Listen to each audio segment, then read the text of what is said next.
Hai guys, selamat datang di channel Animanga Studio. Di video sebelumnya, kita diperlihatkan dengan adegan perbincangan Rudeus dan Ariel, yang mana Ariel memutuskan untuk pergi ke labirin perpustakaan demi mencari jawaban dari pertanyaan Berugius. Dapatkah mereka melalui tantangan ini? Namun sebelum kita mulai, gua mau ngingetin untuk subscribe dan nyalain loncengnya supaya kalian tidak ketinggalan video terbaru. Oke, tanpa banyak bacot, langsung saja kita menuju lanjutan ceritanya. 3 hari kemudian, Rudeus, Ariel, Sylvie, dan Luke telah berada di sebuah bangunan di pinggir kota Syariah. Di dalamnya ada lingkaran teleportasi yang memancarkan cahaya pucat yang menyilaukan. Ariel nampak kecewa, ia tidak dapat bertemu dengan Orsted. Ia ingin mengucapkan terima kasih karena telah dibuatkan lingkaran sihir teleportasi. Di sisi lain, Sylvie malah meragukan lingkaran teleportasi ini. Kemudian tak lama setelah mengamati lingkaran sihir ini, Ariel menyadari bahwa Rudeus membawa 2 orang lagi. Ariel menatap ke belakang Rudeus. 2 orang itu adalah Eris dan Ghislaine. Ketika Rudeus bilang bahwa ia ingin ke labirin perpustakaan, Eris memaksa untuk ikut. Sedangkan alasan mengajak Ghislaine, Rudeus punya motif tersembunyi. Ia ingin memperkenalkan Ghislaine ke Ariel lebih cepat karena nantinya Ghislaine akan banyak terlibat dalam rencana perebutan tahta kerajaan Asura. Eris dan Ghislaine mulai memperkenalkan diri mereka kepada Ariel dengan cara etika dan sopan santun ala kerajaan. Meskipun Eris sangat payah dalam hal itu, Ariel tersenyum ramah ketika mereka berdua selesai memperkenalkan diri. Rudeus berharap suatu hari nanti Ghislaine akan menjadi pengawal Ariel. Terlihat Ghislaine melangkah maju dan berlutut kemudian mengajukan pertanyaan ke Ariel. Ia bilang bahwa ia punya satu pertanyaan jika ia dapat melayani putri Ariel. Apakah ia dapat membalaskan dendam atas kematian Lord Sauros? Ya, memang benar. Jika kamu menemaniku ke istana Asura, kita akan mencari tahu siapa yang bertanggung jawab atas kematian Lord Sauros. Kematian Sauros adalah akibat dari rencana untuk mengurangi kekuatan keluarga Boreas, karena mereka adalah salah satu dari 4 keluarga yang menguasai wilayah kerajaan yang luas, sekaligus melemahkan pengaruh pangeran pertama. Setelah perkenalan singkat itu, Ghislaine menjadi pengawal Ariel mulai dari sekarang. Ariel bilang bahwa suatu kehormatan bisa bertemu dengan mereka berdua. Mereka berenam pun berangkat menuju labirin perpustakaan dengan menggunakan lingkaran sihir teleportasi ini. Dalam sekejap, seolah-olah seperti mimpi, mereka telah berpindah tempat. Rudeus melirik teman-temannya. Hampir semua dari mereka memasang ekspresi tercengang di wajah mereka. Eris yang biasanya serius, ternganga saat melihat sekeliling. Ghislaine satu-satunya yang tampak tidak terkejut. Ini pertama kalinya Rudeus melihat Ariel benar-benar terkesima. Dia menjulurkan leher ke atas, mulutnya setengah terbuka dan matanya terlihat tidak fokus. Ini adalah sebuah ruangan dengan lantai dan dinding batu, mirip dengan reruntuhan suku naga lain yang pernah Rudeus kunjungi. Hanya saja di sini dipenuhi dengan bau tinta, perkamen, dan jamur. Di sana ada pintu. Eris melangkah dengan semangat, namun Rudeus menahannya. Ia bilang bahwa biarkan Rudeus saja yang memimpin. Alasannya karena ia memiliki eye for foresight. Mereka menyusun formasi. Eris tepat di belakang Rudeus. Ghislaine dan Luke berada di sisi Ariel, dan Sylvie akan menjaga keseluruhan rombongan dari belakang. Sebenarnya dari apa yang Orsted katakan, bahwa labirin perpustakaan ini tidak ada jebakan dan tidak berbahaya sama sekali. Hanya saja mereka tetap harus waspada. Rudeus memperingatkan semuanya agar tidak menggunakan sihir api karena selain membuat udara menjadi sesak, api juga dapat merusak apapun yang ada di labirin, termasuk buku yang akhirnya akan membuat monster di sini marah dan menyerang siapa saja. Setelah persiapan yang matang, mereka mulai memasuki labirin dengan mendobrak pintu yang ada di hadapan mereka. Ketika masuk ke dalam ruangan labirin, Rudeus terperangah. Ia melihat lorong tak berujung terbentang ke depannya. Dinding setinggi 3 meter, terdiri dari rak buku yang terbuat dari batu. Semua dinding terdapat rak yang berlanjut hingga kejauhan. Di setiap rak dipenuhi oleh berbagai buku. Rudeus melangkah ke salah satu rak. Ia melihat buku ini seperti manuskrip, tidak memiliki penjilidan. Hanya berupa kumpulan kertas yang diikat menjadi satu. Hanya sedikit yang benar-benar memiliki sampul. Eris bertanya, "Rudeus, apa ada masalah?" "Ah, tidak ada apa-apa." Rudeus bergumam dalam hati, mencoba menemukan buku yang dicari seperti mencari jarum di tumpukan jerami. Rudeus kemudian berteriak, "Ayo terus bergerak." Mereka pun berjalan cukup lama setelah itu, dan rak buku ada di sepanjang jalan lorong ini. Awalnya mereka mengira lorong ini hanya lurus saja, tetapi akhirnya mereka menemui persimpangan berbentuk H. Rudeus memutuskan untuk lurus ke depan, sembari meninggalkan tanda di belakang agar mereka dapat kembali. Mereka bertemu sejumlah monster dalam perjalanan ini. Salah satunya monster berbentuk siput yang cukup besar yang mampu menutup separuh dari lorong koridor yang mereka lewati. Ada tentakel tumbuh dari cangkangnya. Pemandangan itu membuat Rudeus merinding. Namun untuk beberapa saat, Rudeus menyadari tentakel itu memegang buku yang tak terhitung jumlahnya. Selain monster siput, mereka juga bertemu dengan monster slime berwarna hitam. Slime ini terlihat membawa buku menuju lorong. Monster berikutnya, semut yang tingginya setinggi lutut. Meskipun semut melihat mereka, namun tampaknya semut-semut ini tidak menyerang sama sekali. Sesuai dengan pernyataan Orsted, labirin perpustakaan perpustakaan ini benar-benar tidak berbahaya sama sekali. 1 jam telah berlalu, jalan yang mereka telusuri ternyata buntu. Mereka pun kembali ke persimpangan H tadi. Buku-buku yang telah mereka lalui semuanya terbitan 300 tahun yang lalu. Setelah sampai di persimpangan H lagi, ada lorong yang mengarah ke dalam dan lorong yang mengarah keluar. Sylvie menyarankan untuk mencoba masuk ke dalam dulu. Ia bilang sepertinya lorong-lorong yang mengarah keluar berisi volume yang lebih tua, sementara yang di dalamnya nampaknya lebih baru. Jika itu benar, maka masuk ke dalam akan membawa mereka ke tahun-tahun pemerintahan Gaunis, tahun-tahun setelah Perang Laplace. Akhirnya, mereka pun memutuskan untuk menelusuri lorong yang mengarah ke dalam. Seperti yang dikatakan Sylvie, semakin masuk ke dalam, semakin baru buku-buku itu. Tiba-tiba Aris dan Ghislaine menarik pedang dari sarungnya. Insting mereka berdua sungguh tajam, padahal belum ada musuh di depan mereka. Rudeus bertanya, ada berapa banyak musuh? Ghislaine bilang tidak tahu persis, yang pasti sangat banyak. Rudeus memutuskan untuk melihatnya secara langsung. Dengan hati-hati, ia mengintip di sudut pada persimpangan. Dan memang benar ada sekelompok monster, kebanyakan slime dan semut. Betapa terkejutnya Rudeus, ternyata sekelompok monster ini sedang membuat rak buku. Ia melihat semut mengukir batu, sementara slime memecah batu dan membentuknya kembali, dan meludahkannya untuk membuat rak baru di sepanjang dinding. Rudeus pun memutuskan bahwa tidak ada bahaya apapun.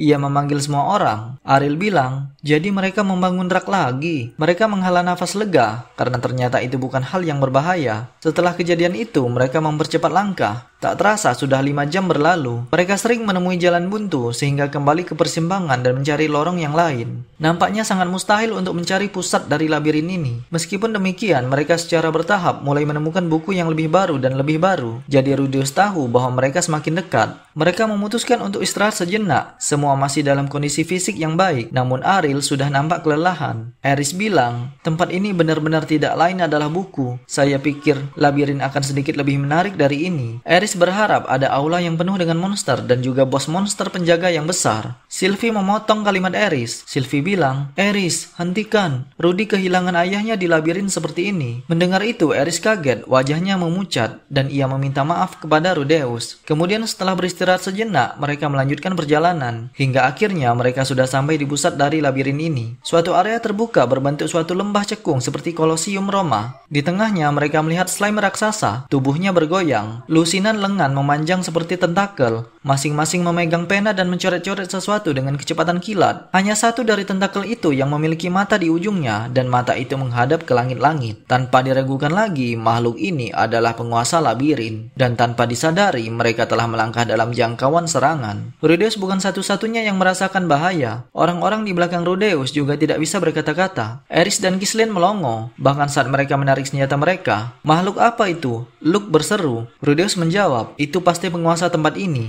Ia adalah Raja Iblis Kutu Buku yang Orsted katakan. Rudeus kira ia akan melihat Raja Iblis seperti Baghdadi, tapi nampaknya itu jauh dari perkiraannya. Ariel bilang, jika ini memang Raja Iblis, bukankah kita harus menyambutnya? Tapi nampaknya Rudeus ragu apakah Raja Iblis ini bisa berbicara. Karena sepertinya dia tidak memperhatikan kita, mari kita coba untuk tetap seperti itu dan bergerak dengan tenang. Mereka pun melanjutkan pencarian. Berhati-hati untuk tetap diam. Tampaknya ada slime yang lebih kecil di area ini. Mereka sepertinya mengabaikan keberadaan Rudeus dan yang lainnya, tetapi tidak ada yang tahu apa yang mungkin terjadi jika slime yang lebih besar melihat mereka. Sylvie tiba-tiba tersentak. Apa itu? Sylvie mengulurkan tangan kerak di sepanjang dinding luar, mengambil buku dari tengah yang berjudul King Gaunis, Rise and Reign. Itu salah satu di antara banyak lainnya. Rudeus sangat terganggu oleh slime raksasa itu sehingga ia tidak menyadarinya. Rupanya ini adalah area yang menyimpan buku-buku yang ditulis setelah Perang Laplace. Rudeus bilang, kalau begitu mari kita mundur menuju jalan buntu terakhir dan berkemah di sana. Aris mengangguk. Mereka nampaknya tidak tenang jika tetap berada di area ini. Ariel bilang sepertinya itu keputusan yang bagus. Aris nampak menyilangkan tangannya. Pedang sepertinya tidak bekerja pada slime raksasa itu. Seminggu penuh berlalu setelah mereka mendirikan kemah. Kelompok ini menghabiskan seluruh waktu bergerak di antara markas dan bagian buku tentang Raja Gaunis. Pada awalnya mereka menyelinap keluar dan mundur ke suatu tempat di mana slime raksasa tidak bisa melihat sebelum mereka membalik halaman dan membuat catatan. Kemudian mereka dengan hati-hati mengembalikan buku itu ke tempat yang seharusnya. Pada hari kelima, Rudeus berhenti mengkhawatirkan bahaya slime raksasa. Tidak ada masalah dengan aktivitas mereka. Sementara itu mereka tidak kekurangan materi tentang Raja Gaunis. Banyak informasi terkait Raja Gaunis ini. Beberapa cerita mengatakan dia memiliki lusinan saudara. Yang lain mengatakan dia adalah anak bungsu dari 3 bersaudara, terutama yang ditujukan untuk anak-anak. Satu hal yang mereka semua sepakati adalah bahwa dia memiliki 2 kakak laki-laki. Ini sejalan dengan apa yang tampaknya diketahui Ariel. Yang tertua adalah seorang pejuang yang mengesankan dan tak kenal rasa takut, sedangkan yang tertua kedua adalah ahli taktik. Gaunis sebagai putra ketiga dikaruniai kecerdasan dan kekuatan. Setelah kematian kedua pangeran dan juga ayah Gaunis pada perang Laples, maka Gaunis naik tahta meski usia masih muda. Dia punya banyak teman, Dewa Naga Urupen, Dewa Utara Kalman, dan Raja Naga Lapis Baja Perugius. Gaunis mendatangi mereka dan bersujud, memohon kepada mereka untuk membantunya menemukan cara untuk mengalahkan Laples. Banyak literatur yang dibaca menyanjung kehebatan Raja Gaunis, tapi tidak ada penjelasan yang kuat mengapa Raja Gaunis memiliki kualitas seperti ini. Ariel nampak puas dengan informasi pada buku-buku ini, namun semakin Rudeus mencari, semakin Rudeus menemukan informasi aneh bercampur dengan yang lain. Menurut sumber lain, Gaunis adalah seorang pecandu alkohol dan berkelahi hampir setiap hari. Rudeus awalnya tidak percaya, hingga akhirnya ia menemukan sumber terpercaya, yaitu buku catatan harian yang ditulis sendiri oleh Raja Gaunis. Dalam kisahnya, Gaunis adalah kambing hitam keluarga. Kedua kakak laki-lakinya sangat jenius, sehingga tidak ada yang mengharapkan apapun darinya, yang hanya membuatnya kesal. Bahkan jika dia mengeluh tentang hal itu, tidak ada yang memperhatikannya. Itulah mengapa dia menyelinap keluar dari kastil untuk nongkrong di kota sepanjang waktu. Ia mabuk dan berkelahi dengan prajurit setempat. Setelah membacanya, Rudeus berkesimpulan bahwa Gaunis ini bisa disebut sampah. Ketika Ariel membacanya juga, ia sangat terkejut hingga dia menghabiskan setengah hari dengan lemas, tidak melakukan apa-apa. Bahkan ia bersandar di salah satu rak dengan memeluk lututnya. Luke dan Sylvie juga terkejut saat mengetahui orang macam apa Gaunis itu sebenarnya. Terlepas dari itu, Perugius mendukung seseorang seperti Gaunis. Jadi mungkin ada petunjuk lain. Rudeus melanjutkan pencarian.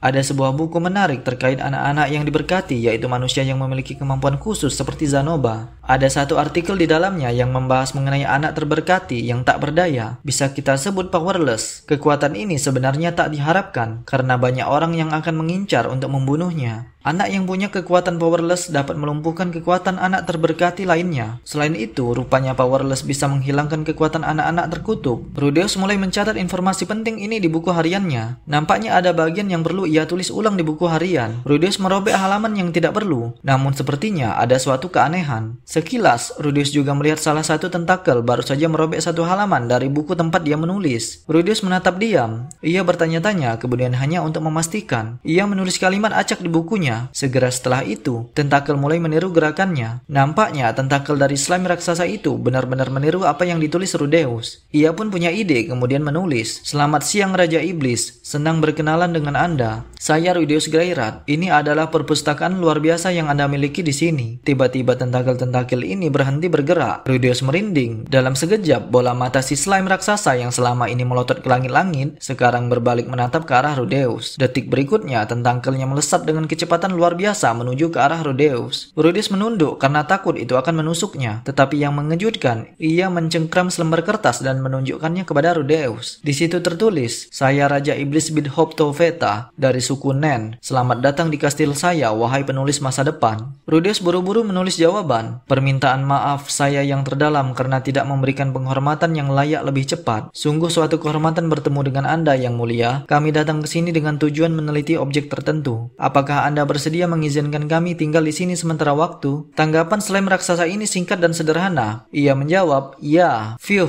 Rudeus akhirnya bisa bernafas lega setelah merasa gelisah selama ini. Slime kembali menjawab, "Kamu datang ke sini membawa buku dari masa depan dan sekarang kamu sedang menulis kelanjutan isinya saat kita berbicara. Itu benar-benar sangat menghiburku." Rudeus berpikir dalam hati, buku catatan harian si kakek itu sebenarnya tidak dibawa ke sini, dan catatan yang ia tulis selama ini adalah buku yang berbeda. Apakah slime ini menganggap ia sedang melanjutkan isi catatan harian si kakek? Terlepas dari itu semua, slime raksasa ini bilang kepada Rudeus bahwa ia boleh meminta satu permintaan karena telah menghiburnya. Rudeus kesulitan mencari apa yang ia inginkan di labirin perpustakaan. Ia berpikir, apakah ada buku yang bisa menjelaskan cara menyembuhkan ibunya Zenith. Namun, Rudeus mengurungkan niatnya tersebut. Ia datang ke sini tidak untuk tujuan tersebut. Tiba-tiba ia teringat secari kertas mirip sampul buku yang diberikan Orsted kepadanya. Ia mengambil kertas itu dari sakunya dan ia berikan kepada slime raksasa. Rudeus bilang, "Saya ingin Anda menemukan buku dengan sampul yang terlihat seperti ini." Dengan cepat, tentakel slime raksasa ini bergerak, mengambil buku di dalam ruangan ini. Kemudian buku itu sudah ada di hadapan Rudeus. Slime ini bilang, "Luangkan waktu Anda dan nikmati membacanya." Ia kemudian menarik kembali tentakelnya dan melanjutkan pekerjaan seperti biasa. Kini buku itu sudah berada di Rudeus. Ia duduk dan membalik halaman pertama. Rudeus tersentak. Ia tidak tahu apakah buku ini diperlukan atau tidak, tapi ia harus menunjukkannya kepada Ariel. Ketika Rudeus kembali ke kemah mereka, terlihat Ariel masih duduk sambil memeluk lututnya. Sylvie dan Luke tidak ada di sini, apalagi Eris. Mungkin mereka semua pergi untuk mencari lebih banyak informasi. Hanya Ghislaine yang menjaga Ariel di sini. Ketika Ariel sadar bahwa Rudeus telah berada di kemah, Ariel cepat-cepat memperbaiki posisi duduknya. Ariel terlihat sangat kelelahan. Rudeus bilang, "Putri Ariel, aku menemukan sesuatu yang bagus." Ariel bertanya, "Apa itu?" Rudeus kemudian memberikan buku yang baru saja ia dapatkan. Ariel menerimanya dan melihat sampul buku itu. Ia melihat lambang kelelawar pada sampulnya. Ariel kemudian membaca buku ini dan membaca halaman demi halaman. Putri Ariel tampak mengerutkan keningnya. Ia tersentak. Buku yang ia baca ini adalah buku harian Derek Redbad. Di dalam buku ini, Derek Redbad menulis setiap hari tentang Ariel dan Luke. Betapa bangganya ia terhadap Ariel dan ia benar-benar percaya pada Ariel. Ariel terus membaca buku harian ini hingga selesai. Ketika Ariel membalik halaman, Sylvie, Luke, dan Eris telah kembali. Mereka membawa setumpuk buku. Mereka telah menemukan segunung materi tentang Gaunis di rak buku lain. Sylvie mendekati Rudeus dan bertanya, "Rudy, apa yang terjadi?" Rudeus menjawab, "Aku menemukan buku yang menarik, jadi aku meminta Putri Ariel membacanya." Luke kemudian bilang, "Oh, buku apa itu?" Rudeus kembali bilang, "Buku harian Derek Redbad." Luke terkejut mendengarnya. Dia menatap Ariel. Ia kemudian menghampiri Ariel. Ekspresinya tanpa emosi dan sulit ditebak. Tapi yang jelas terlihat pipinya memerah dan matanya berkabut. Ketika menyadari Luke ada di sini, Ariel memberikan buku ini dan bilang, "Ah, Luke, kamu juga harus membaca ini." Rudeus berpikir sepertinya Ariel telah menemukan sesuatu saat membaca buku itu. Ariel bilang, "Terima kasih Rudeus. Saya sekarang tahu jawaban atas pertanyaan Lord Perugius." Rudeus hanya mengangguk dalam diam. Setelah itu mereka mulai persiapan untuk pulang. Sylvie dan Rudeus mulai bolak-balik mengembalikan buku-buku yang mereka pinjam ke rak buku seperti semula. Sementara Sylvie, Ghislaine, dan Eris membersihkan perkemahan. Mereka harus merapikan semuanya dan menjaga sopan santun. Mungkin suatu saat Rudeus dapat kembali lagi ke labirin perpustakaan ini. Mereka pun berhasil mengembalikan buku-buku itu ke tempat asalnya. Sementara itu, Luke masih membaca buku harian di tangannya. Air mata mengalir di matanya. Ia tidak percaya apa yang ia baca. Ariel tersenyum. Intinya, Derek percaya kepada bakat Luke. Suatu saat nanti ia bisa naik pangkat dan punya banyak pengikut sendiri. "Hei Rudeus." Rudeus melirik ke samping. Eris berdiri di sana, membenturkan sikunya ke siku Rudeus. Apa yang dia inginkan? Eris melirik ke belakang. Rudeus menyadari nampaknya lorong dipenuhi dengan sejumlah besar slime dan semut. Keduanya bersinar merah dan terlihat marah. Perlahan-lahan sekelompok monster itu mendekat. Mengapa mereka begitu marah? Padahal semua buku telah dikembalikan. Hanya ada satu buku harian Derek Redbad dan Rudeus berencana akan langsung mengembalikannya kepada slime raksasa itu. Kelompok monster itu bersaut-sautan bilang bahwa Rudeus telah mencemari buku. Rudeus tidak begitu paham, namun ketika sadar, ia kemudian mengarahkan kepalanya menghadap Luke. Air matanya telah membasahi buku itu. Luke yang tersadar kemudian panik dan mencoba mengelap air matanya di buku itu dan malah merusak tinta pada halaman buku. Sylvie berteriak mencegahnya, namun Luke semakin panik. Halaman itu pun sobek karena Luke terlalu kuat mengelap air mata pada buku. Rombongan monster semakin marah. Monster siput datang menyerang dengan kecepatan sangat tinggi. Semut membuka rahang dan slime meluncur menuju Rudeus dan yang lainnya. Eris secara refleks melompat ke depan Rudeus. Eris menebas monster itu dan juga Ghislaine. Mereka berhasil membelah 6 inti slime menjadi 2, meninggalkan genangan air di tanah. Eris bilang, "Rudeus, ayo kita lari." Rudeus berbalik untuk mengambil barang. Sylvie dan yang lainnya bergerak cepat. Sylvie berteriak, "Aku yang akan memimpin, semuanya ikut aku." Rudeus bilang, "Ghislaine, kamu bantu Sylvie. Luke, kamu tetap berada di sisi Ariel. Eris dan aku akan memberikan perlindungan dari belakang." Rudeus mengarahkan tongkatnya dan berteriak, "Frost Nova." Es terbentuk di ujung tongkat, memicu ledakan dingin yang berdestri keluar. Monster yang terkena itu langsung mulai membeku, tapi gerakan mereka tidak berhenti sama sekali. Mantra ini hanya memperlambat mereka. Ghislaine mengayunkan pedangnya ke udara, langsung menebas musuh yang menghalangi jalan mereka. Dia memotong slime dan semut seperti mentega. Dia akan menggunakan momentum itu untuk terus maju, tetapi seekor monster siput menghentikan langkahnya. Tentakelnya mengarah ke Ghislaine. Ghislaine pun menghindar. Sylvie merapal mantra, tombak es. Siput itu menangkis dengan cangkangnya, tetapi perutnya tidak terlindungi. Tombak Sylvie berhasil menusuk makhluk itu. Sekarang, ayo pergi. Sylvie menyerbu ke depan, menerobos barisan musuh bersama Ghislaine. Ariel dan Luke bergegas di belakang mereka, tetapi seekor semut yang telah menghindari Frost Nova Rudeus dengan melompat-lompat melintasi langit-langit menabrak mereka. Aerys segera bergerak. Ayunannya begitu berat hingga kepala makhluk itu putus dari tubuhnya sebelum terjatuh di lantai. Stone Cannon. Tanpa ragu, Rudeus meluncurkan mantra padanya. Makhluk jenis serangga ini terkadang bisa terus bergerak meski tanpa kepala. Sekarang semuanya menjadi menarik, kata Aerys. Menarik? Ini membuatku sakit perut, gerutu Rudeus sambil bergegas mengejar Ariel dan yang lainnya. Sial, ada berapa banyak makhluk ini? Pengejaran gerombolan itu tak henti-hentinya. Terlepas dari betapa sederhananya penampilan mereka, binatang buas ini memiliki kekuatan yang cukup besar. Slime khususnya jauh lebih cepat daripada yang lainnya. Jika mereka berhenti sejenak, semut-semut itu akan menyerang mereka dan rahang mereka cukup kuat untuk mengunyah batuan dasar yang paling keras. Tapi yang terburuk dari mereka adalah monster siput yang menyerang dari depan. Sylvie dan Ghislaine mengambil posisi di depan, membimbing mereka, sementara Aerys dan Rudeus menutupi bagian belakang. Rudeus terus melepaskan Frost Nova, sementara Ghislaine memotong jalan di depan. Sylvie terus meluncurkan Ice Lance dari tanah di bawah, menusuk setiap siput, dan Aerys membersihkan apapun yang tersisa. Mereka perlahan maju ke depan sambil memastikan tidak ada yang menyelinap di belakang. Di sana, di depan, suara tajam Ghislaine membelah udara. Rudeus tersentak. Di depan mereka ada segerombolan besar slime yang semuanya mengumpul. Dalam sekejap mata, mereka berubah menjadi satu. Slime besar yang benar-benar menghalangi jalan mereka. Kamu pasti sudah bercanda, betulkah? Sekarang kita harus menghadapi King Slime. Tornado Impact. Sylvie meluncurkan sihirnya ke sana dan Ghislaine menghunus pedangnya ke atasnya. Tapi King Slime pulih dari kerusakan hampir seketika dan terus memblokir mereka. Rudy, aku tidak bisa menangani ini,